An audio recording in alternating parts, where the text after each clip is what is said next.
الحمدللہ رب العالمین والصلاة والسلام علی سید الانبیاء والمرسلین اما بعد فاعوذ باللہ من الشیطان الرجیم بسم اللہ الرحمن الرحیم قال اللہ تبارک و تعالی فی القرآن المجید والبرہان الرشید الا ان اولیاء اللہ لا خوف علیہم ولا هم یحزنون صدق اللہ العظیم و صدق رسولہ النبی الکریم الامین ان اللہ و ملائکتہ یصلون علی النبی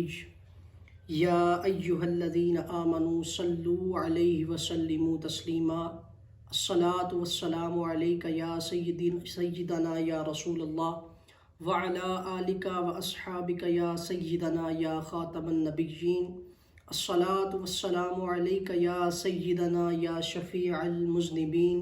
وعلی آلک و اصحابک یا سیدنا یا شفیع المذنبین۔ عزیزان محترم، اللہ سبحانہ و اعظم شانہ و اتم برہانہ نے اپنے پاک کلام اور لاریب کتاب قرآن کریم میں ارشاد فرمایا الا ان اولیاء اللہ لا خوف علیہم ولا هم یحزنون، کہ سن لو یہ جو اللہ تبارک و تعالیٰ کے اولیاء ہیں نہ ہی ان کو خوف ہے اور نہ ہی یہ غمگین ہوں گے۔ تو عزیزان محترم، بہت سے مفسرین اکرام نے اس بات پر بحث کی اور قرآن کریم کی اس آیت کی تفسیر کرتے ہوئے مختلف تفاسیر جو انہوں نے کی، ان میں سے چند آپ کے سامنے پیش کروں گا۔ کچھ مفسرین اکرام فرماتے ہیں کہ اس آیت میں خوف اور غم سے مراد، نہ ہونے سے مراد یہ ہے کہ اللہ تبارک و تعالیٰ کے اولیاء نے اپنی زندگی میں اللہ سے ڈرنے کا، اللہ کے خوف کا اس طرح سے حق ادا کر دیا کہ اللہ تبارک و تعالیٰ نے قیامت والے دن ان کو اپنی ذات سے ہر قسم کا خوف یعنی عذاب کے خوف اور اس کے غم سے نجات عطا فرما دی۔ اور کچھ مفسرین اکرام فرماتے ہیں کہ اللہ تبارک و تعالیٰ کے اولیاء کی شان میں جو یہ آیت نازل ہوئی، اس سے مراد یہ ہے کہ اللہ کے جو اولیاء ہیں ان کی اس آیت میں یہ شان بتائی گئی کہ اللہ تبارک و تعالیٰ نے ان کو دنیاوی اور آخرت کے ہر طرح کے خوف اور غم سے آزاد فرما دیا۔ اور عزیزان محترم، ایک اور تفسیر آپ کے سامنے پیش کرتا ہوں کہ اللہ تبارک و تعالیٰ کے اولیاء کو اللہ نے ان کی نیک اعمال اور ان کی جو اللہ کی رضا کے لیے ساری زندگی انہوں نے بتائی، ساری زندگی میں انہوں نے اللہ کی ناراضگی کے لیے کوئی کام نہیں کیا۔ اگر ان کا اٹھنا تھا تو وہ بھی اللہ کے لیے تھا، بیٹھنا تھا تو وہ بھی اللہ کے لیے تھا، ساری زندگی اللہ کی رضا اور اللہ کے دین حق کی تبلیغ کے لیے انہوں نے صرف کر دی۔ ان کے بارے میں اللہ تبارک و تعالیٰ نے اس آیت میں ارشاد فرمایا، جس کی تفسیر یہ ہے کہ قیامت والے دن اللہ ان کو یہ انعام عطا فرمائے گا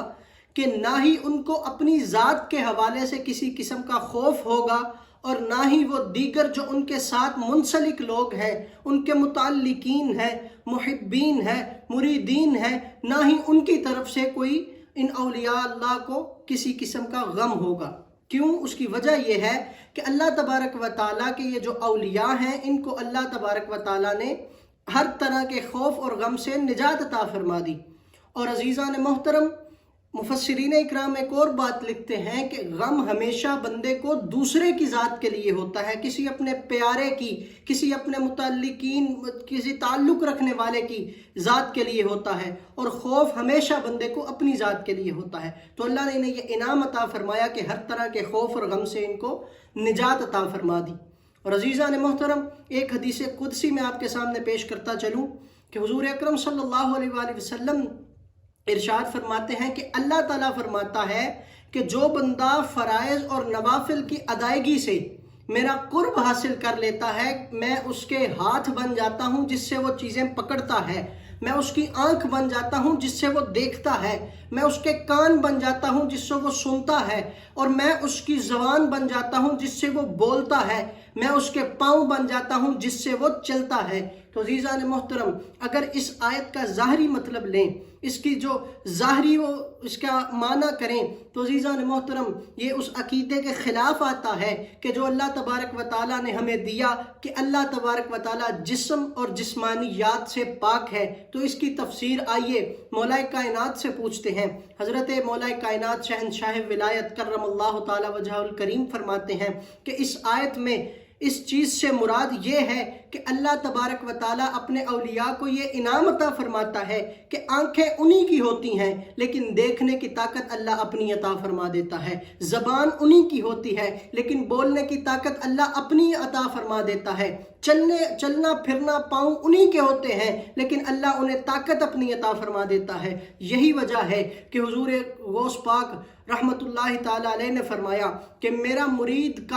دنیا میں جس جگہ پر بھی ہو، کسی مصیبت میں ہو، مجھے پکارے تو میں اس کی امداد کے لیے آؤں گا۔ تو عزیزان محترم،